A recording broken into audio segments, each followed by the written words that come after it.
Sabine, jeg kommer desværre heller ikke i morgen. Jeg har travlt med noget, men og du sagde jo, du vil hjælpe mig med at lave den, men så tænker jeg, okay, hvis jeg alligevel ikke kommer i morgen, så kan jeg lige så godt prøve mit bedste herhjemme, og så aflevere det, selvom jeg ikke er helt lige så godt styr på det, som hvis jeg havde været der.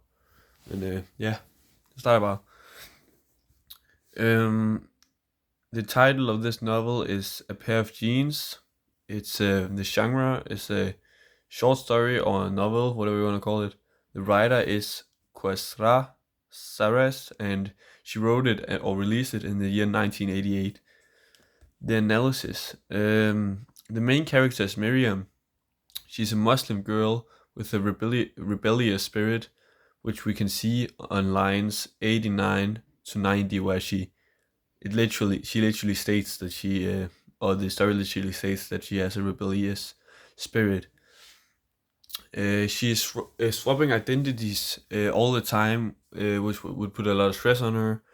She is swapping identities when she's home. She's a different person than when she is away, this is to a very extreme level, more than what most people do because of her religion and her heritage. Her relationship with other characters are that Fatima, her mother, wants what's best for the family and is really engaged in this engagement. She really wants for this engagement to happen, and she tries very hard to make it happen.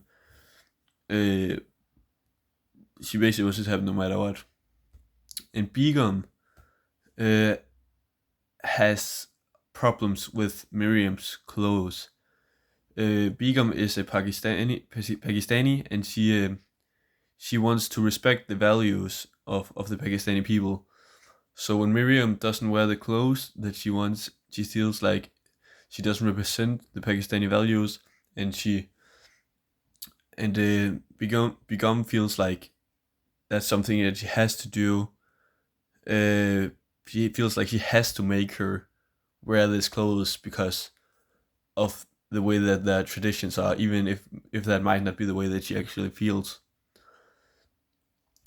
Composition. The composition is the same for the story. It's the same pace. It goes through. It doesn't. They don't hop in time. It's a singular pace throughout it. The point of view is from Miriam. We can see this throughout the story. There are scenes where she's the only one in it. And on line 67 to 68, there's interior monologue, and she says, "Damn it." It's an interior monologue, and that means we can see inside her head, we can read what she is, how she's experiencing things, how she's experiencing things. The narrative technique is one-dimensional. It's simple. It doesn't. They don't hop in time. It's very simple, and it goes. The important part of this text is between the lines and not so much what's on the actual page. The climax is in the beginning of the story, and the rest is dealing with the consequences of what happened when she got home with this this shrunk shirt. The setting is in England in a Muslim household. That's about all we know. We don't really know what it looks like, but that's about the setting. Probably in 1988 or before that, because that's when it was wrote. Symbols. Her short shirt or jacket that shrunk in the wash can be a symbol of her rebellious phase. So because she feels like this is just clothes, why does it matter? In some way, the jacket that has shrunk could symbolize how that's actually how she feels. The interpretation, themes, and message are the interpretation and themes and message are identity, which is about, of course, who you are, which is what Miriam is a lot about, and cultural clash, which is about how the Pakistani mother-in-law wants Miriam to follow her culture, even though Miriam is more of the British youthful culture, and that's a clash between those two cultures. It's also about independence, which is obviously what Miriam wants. She wants independence.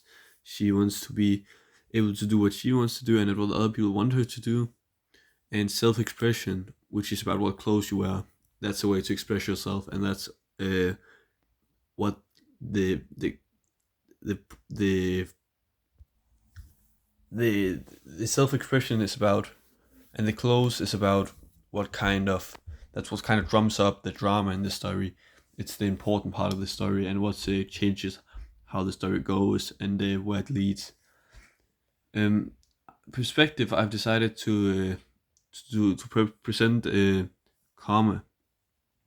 Karma is about this man who obviously treats people differently because of how they look like, what race they are, what clothes they wear, if they're dirty or whatever. And then in the end, he gets treated differently because of how he looks, what he looks like. People are being racist towards him because of what he looks like. And the same thing happens in this story about how Miriam is treated differently because of what clothes she wear. Yes.